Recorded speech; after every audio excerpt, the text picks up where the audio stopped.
J'imagine que vous connaissez tous Pokémon. Vous en avez tous au moins entendu parler. C'est maintenant la franchise la plus lucrative du monde.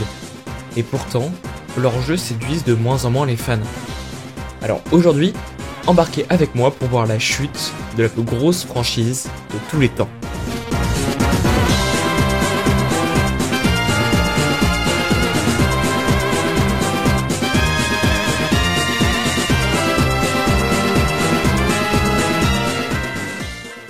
Les derniers jeux Pokémon, Écarlate et Violet, se sont très bien vendus. Pourtant, les fans sont très déçus. Alors, pourquoi une licence si iconique ne fait-elle plus des jeux de même qualité, et comment on en est arrivé là? Pour le comprendre, il faut remonter dans la licence et voir avec les premiers jeux Pokémon. Les premiers jeux Pokémon, donc Pokémon Rouge et Bleu, sont sortis le 27 février 1996. Dès la sortie, c'est une explosion, littéralement. Ils se sont vendus à 33 millions d'exemplaires et ont permis à la série Pokémon de devenir celle qu'on connaît aujourd'hui. Les premiers jeux sont très bien, pour leur époque. Ils ont une note de 85 sur Metacritic, ce qui est franchement énorme. Alors, c'est vrai que, de notre point de vue, maintenant, ils ont pas l'air incroyables. Mais la franchise va toujours réussir à se renouveler, à trouver non pas juste de nouvelles régions et de nouveaux Pokémon, mais aussi de nouvelles mécaniques, comme la méga évolution, et évoluer avec les technologies, comme avec la 3D dans Pokémon Ruby Omega et Saphir Alpha.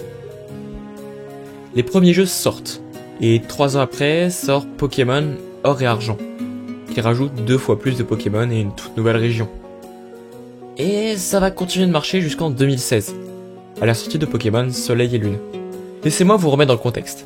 La 6ème génération, donc Pokémon X et Y, ont rajouté les méga évolutions. Elles sont sorties en 2013, puis Ruby Omega et Saphir Alpha sont publiées l'année d'après, en 2014. Donc en 2016, 2 ans après, ils sortent Pokémon Soleil et Lune. Le jeu est bien, mais juste bien. Je dis pas que les jeux d'avant étaient parfaits, loin de là. Mais ils ont tous, ou pour la plupart, apporté quelque chose au monde de Pokémon, ou à la franchise en termes de gameplay, de lore, etc. Mais le problème de Pokémon Soleil et Lune, c'est que Game Freak a ajusté quelques points qui rendent le jeu moins agréable. Par exemple, le fait de donner directement des attaques super efficaces, le joueur n'a plus rien à faire. La difficulté est bien trop facile avec l'XP partagé, et les personnages ne sont que très peu développés. À l'inverse des anciens personnages, comme Silver par exemple, un rival que l'on déteste affronter au début, et plus on avance, plus on le comprend, ce qui nous fait l'apprécier. Alors que dans ce jeu, ils sont un peu vides. Le jeu est lent, mais très lent. Pour débuter, c'est après 2 heures de jeu qu'on peut enfin faire à peu près ce qu'on veut. Et surtout, les ultra chimères sont un peu du gâchis. Je veux dire, ils auraient pu faire tellement plus développé avec des personnages comme ça, mais ils ont un peu gâché l'histoire autour des ultra chimères, ce qui fait que dans le jeu, juste avance d'île en île pour aller faire les épreuves et avoir l'équivalent des badges. Mais surtout, ce qui a posé problème aux fans, c'est Ultra Soleil et Ultra Lune. Ce sont 2 jeux sortis 1 an après Soleil et Lune, et qui rajoutent un petit peu de contenu dans le jeu, mais le problème c'est de les faire payer 60 €. Et qui dit Pokémon Ultra Soleil et Ultra Lune, dit aussi désacralisation des légendaires. Les légendaires deviennent de moins en moins légendaires justement, comme maintenant. Et on peut aller dans les failles les chercher comme on veut, et c'est devenu normal d'en avoir beaucoup. De plus ça va empirer avec Pokémon Épée et Bouclier, mais on y reviendra. Pokémon Company aurait dû attendre 1 an de plus avant de faire Ultra Soleil et Ultra Lune, ou bien qu'il soit le jeu de la 7ème génération, ou bien juste les sortir en DLC. Mais il répare pas les problèmes que j'ai cités il y a quelques secondes. Le jeu est tout aussi facile et ça va pas s'améliorer avec le temps. Puisqu'en 2018 sort Let's Go Pikachu, qui pour le coup n'a pas pour but d'être difficile, ou même particulièrement bien, mais juste de capitaliser sur la sortie de Pokémon Go. Et en 2019 sort Pokémon Épée et Bouclier. Alors là on va s'y attarder un peu plus que sur le jeu précédent, parce que si Pokémon Soleil et Lune ont fait perdre la confiance de certains fans envers la licence, Pokémon Épée et Bouclier va renforcer ce sentiment. Je pense que vous en avez tous entendu parler. Le jeu est moche, mais je veux dire vraiment.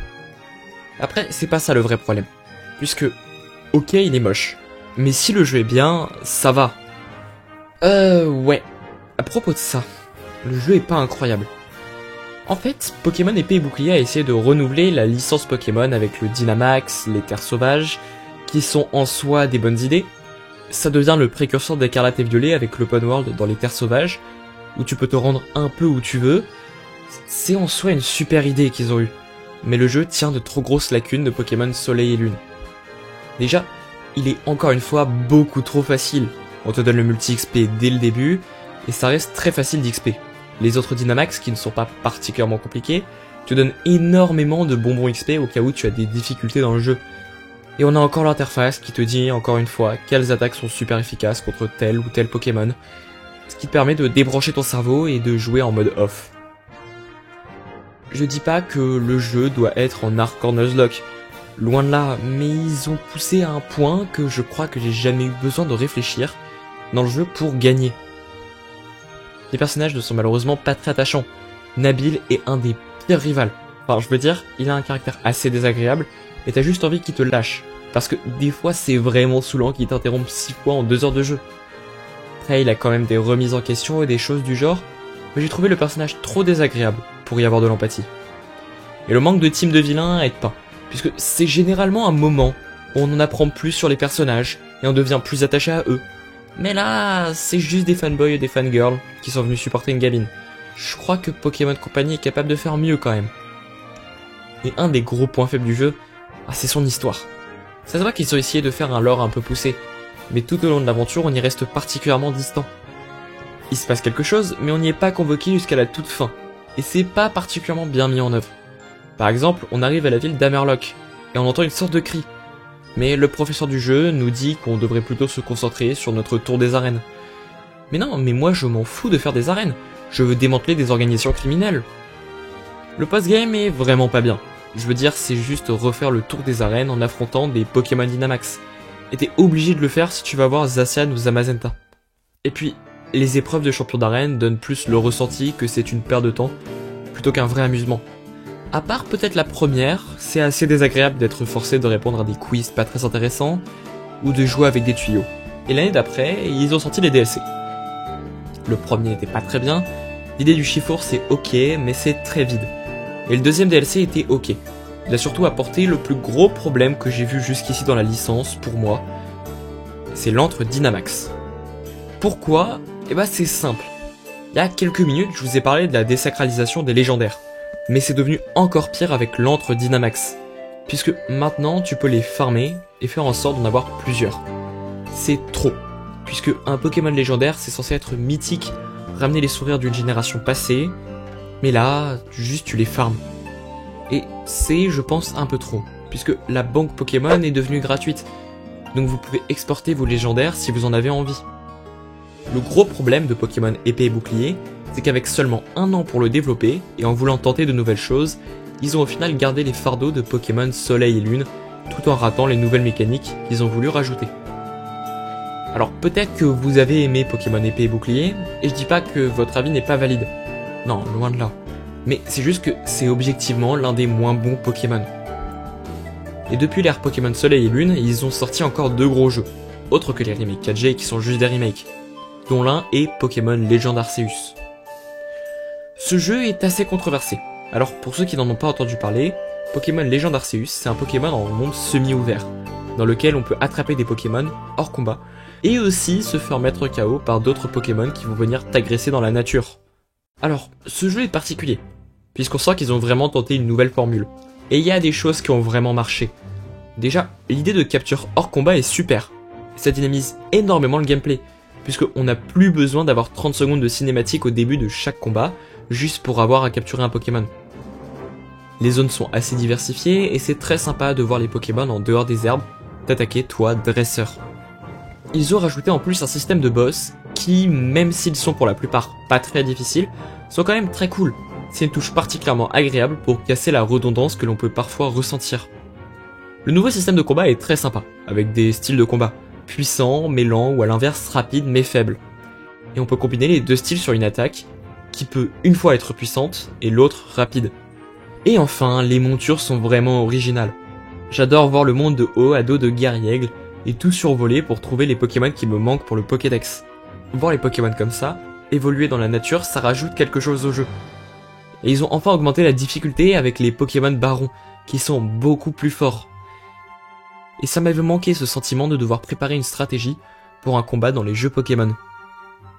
Mais vous vous en doutez, si j'en parle, c'est qu'il y a aussi des défauts, qu'on peut pardonner pour certains avec le changement de gameplay, mais déjà, c'est toujours aussi moche. Game Freak ne fait pas d'efforts et parfois ça casse vraiment l'immersion. J'ai l'impression d'être sur Zelda 64. Mais il y a aussi d'autres problèmes présents, notamment encore une fois la lenteur du jeu. C'est 1h30 avant de pouvoir faire à peu près ce que tu veux, pour au moins te déplacer dans les sous-zones de la grande zone dans laquelle tu es, même si tu n'as pas accès à toutes ces sous-zones dès le début du jeu. Aussi, c'est le Pokédex qu'on peut reprocher au jeu, puisque c'est pas un Pokédex normal, il est un peu particulier celui-là. Il faut capturer un certain nombre de mêmes Pokémon, utiliser l'attaque rapide une vingtaine de fois, etc. Le problème, c'est surtout que le jeu te pousse plus que les autres à compléter le Pokédex, puisqu'à la fin, on a, attention spoiler alerte, Arceus. Et c'est pas juste le Pokémon qui t'est donné, mais un vrai boss fight compliqué. Donc c'est très sympa d'avoir ça à la fin, mais c'est tellement long pour le débloquer que des fois on se demande si ça en vaut vraiment la peine. Même si je pense que les deux plus gros défauts du jeu, en plus d'être moche, certes, ce sont les quêtes secondaires. Alors oui, ils ont tenté quelque chose en rajoutant des quêtes secondaires pendant le jeu. Mais le problème c'est que ce sont pas des quêtes très intéressantes. C'est soit ramener ces ingrédients, soit ramener tel ou tel Pokémon. Et franchement, c'est très redondant au bout d'un moment. Il y a quelques exceptions comme le post-game et Spiritomb, mais c'est pratiquement les seuls auxquels je pense. Et le plus gros point faible du jeu, c'est ses combats contre les autres dresseurs. Déjà, il y en a pas beaucoup. Il doit y en avoir une dizaine dans le jeu, à part, spoiler alerte encore, Percupio et ses 3 phases, dont 2 avec Giratina. Et bah, ce sont des combats vraiment pas intéressants. Sans stratégie, surtout avec la nouveauté des coups puissants et rapides. À moins de faire un hardcore Nuzlocke, généralement tu vas perdre tes Pokémon soit en combat de boss, soit contre un baron, mais pas en combat de dresseur comme ça. Après, ils ont essayé de faire quelque chose de différent, et ça se ressent dans le dernier jeu de la série, Pokémon Écarlate et Violet. Et d'ailleurs, parlons de Pokémon Écarlate et Violet, le dernier jeu de la franchise. C'est le jeu le plus vendu de Pokémon et un des plus vendus de tous les temps. Mais est-ce qu'il est si bien que ça? Alors c'est pas si simple comme question. En fait, le jeu a plusieurs très gros défauts apparents. Notamment, encore une fois, c'est très moche. Mais quand je dis très moche, c'est vraiment pas agréable. À savoir qu'ils l'ont sorti l'année après les DLC de Pokémon Épée et Bouclier. Et le problème, c'est qu'en plus, dans certaines cinématiques, on aurait pu avoir de super beaux panoramas, mais là, ça en devient presque comique. Mais passons outre les graphismes, et quelques problèmes d'optimisation et de bugs graphiques qui ont fait le tour des réseaux. Le jeu est toujours aussi lent. Mais quand je dis lent, ça veut dire qu'au début, ça prend entre 1h30 et 2 heures avant de pouvoir réellement commencer à jouer. La difficulté est toujours aussi inexistante, et je pense que c'est la tier league de tous les jeux Pokémon. Enfin, Pokémon Ruby Omega faisait beaucoup mieux, et c'était en 2014. C'est vraiment dommage, puisque la plupart des combats de dresseurs sont devenus facultatifs. Donc, en les rendant ne serait-ce qu'un peu challengeants, ça aurait poussé les joueurs à ne pas fuir comme si c'était une perte de temps. Alors, je vous l'ai pas dit, et je pense que vous le saviez déjà, mais Pokémon Écarlate et Violet se veut d'être un open world. Mais un vrai cette fois. Sauf qu'il y a quelques problèmes à ça. Déjà, la monture du jeu, c'est le légendaire. Alors oui, l'idée peut paraître sympa, mais on continue avec ce que j'avais dit avant. C'est la désacralisation des Pokémon légendaires. Maintenant, c'est devenu une monture qu'on utilise et même plus vraiment un Pokémon qui combat avec nous. C'est pour ça d'ailleurs qu'ils en donnent un deuxième en post-game. Mais surtout, le jeu est un faux open world. Puisque l'avantage d'un open world, c'est dans le nom. C'est qu'on puisse aller n'importe où dès le début. Alors déjà, sans certaines améliorations de Miraidon ou Coraidon, donc les montures du jeu, il y a certaines zones obligatoires qu'on ne peut pas faire. Ce qui est dommage pour un open world. Et c'est surtout que ce jeu, c'est une illusion d'open world. Parce que si tu vas sur la montagne au début, tu te feras ouvrir en deux par des Pokémon de niveau 30 contre ton pauvre starter niveau 10. En fait, le jeu te donne accès à toutes les arènes dès le début, mais a pas de scaling pour le niveau. Ce qui signifie que si t'as passé un Pokémon dominant ou juste une arène, tu vas lui rouler dessus et ce sera sans intérêt. Et je dois avouer que suivre un chemin à cause de cette illusion de monde ouvert, c'était pas très agréable. Et c'est pour ça d'ailleurs que je disais juste avant que la difficulté était toujours aussi inexistante. Parce que oui, il peut y avoir des difficultés pour les premiers champions si tu décides d'aller dans des endroits où c'est compliqué par rapport au niveau. Sauf que pour les champions d'après, qui deviendront underlevel, tu vas leur rouler dessus et au final, bah le jeu restera facile. Même si t'as galéré sur 3 champions d'arène, parce que t'en avais envie. Et plus qu'épée et bouclier, le jeu fait des efforts pour tenter de nouvelles choses. Déjà, l'histoire est bien. Mais vraiment. On s'attache au personnage, la fin est incroyable. Mais je vais pas vous spoiler. Mais c'est de loin une des meilleures histoires des jeux Pokémon, même s'il n'y a pas de méchants comme la Team Rocket ou la Team Plasma. Ensuite, on sent qu'ils ont fourni un effort au niveau des biomes du jeu, pour donner un peu plus de vie. Les zones sont diversifiées et ont un sens. À certains moments, on voit quand même la vie des Pokémon, malgré qu'ils popent des fois à 2 cm de toi. C'est toujours agréable de se balader et de les voir autour de toi. Le Pokédex a rarement été aussi sympa à compléter, avec aussi l'ajout de nouvelles mécaniques, comme celle qui permet d'XP sans rentrer dans les combats. Ce qui est, je trouve, un bon ajout. Après, je voulais parler des musiques, mais c'est celui qui a fait Undertale qui les a composées, et généralement les musiques sont jamais un point faible dans les jeux Pokémon. Ce que je pourrais dire au final des jeux Pokémon, c'est que depuis Soleil et Lune, les jeux sont de moins en moins bien. Mais le fait que Game Freak tente de nouvelles choses pour innover, comme avec Pokémon Écarlate et Violet, donne quand même de l'espoir. Sachant que Pokémon Legends Z sort cette année, et à voir ce qu'ils vont proposer, mais je reste optimiste pour le futur de Pokémon.